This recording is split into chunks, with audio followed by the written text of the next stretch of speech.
This is Scott Bergeron from Century 21 here in beautiful Southeast Michigan. In today's video, we're going to talk about 5 things you need to do to get your offer accepted in a seller's market. And we're going to start that right now. Okay, so what are the 5 things that get offers accepted? I get asked this question all the time. So I got 5 major things you can do to put you in the best light. Number 1 is a pretty obvious one. It's go over asking. I tell clients these days between 5 and 30 over.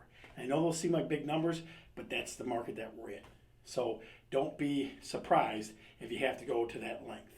Okay. Number 2, appraisal gap coverage. This one's the most confusing, but probably the most important one, because what you're doing is you're covering a gap. If the house appraises for, let's say, $200,000 and you offer $220,000, you're giving some kind of coverage for some kind of reimbursement for the amounts in between.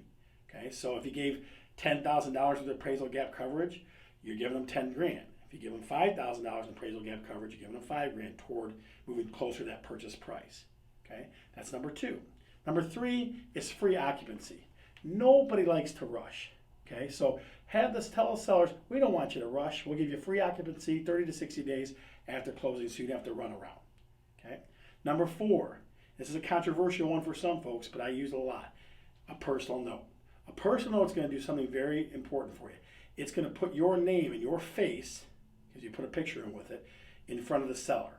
So they can remember, oh, that family, oh, that person, those people, okay? It's an important way to differentiate yourself.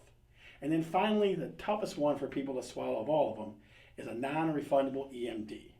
If your EMD is big, it doesn't really matter, because it can be given back to you if the inspection goes bad or the appraisal doesn't come in at the right number. But if it's a non-refundable EMD, those sellers are guaranteed that money the moment you give them the EMD. So those are the 5 things you can do to help you in this seller's market to have more buying power. I won't promise you that'll get every offer accepted, but that's the very, very best you can do. I'm Scott from Century 21. Hopefully you like this video. If you do, hit the subscribe button at the bottom of the screen. Thanks so much for watching.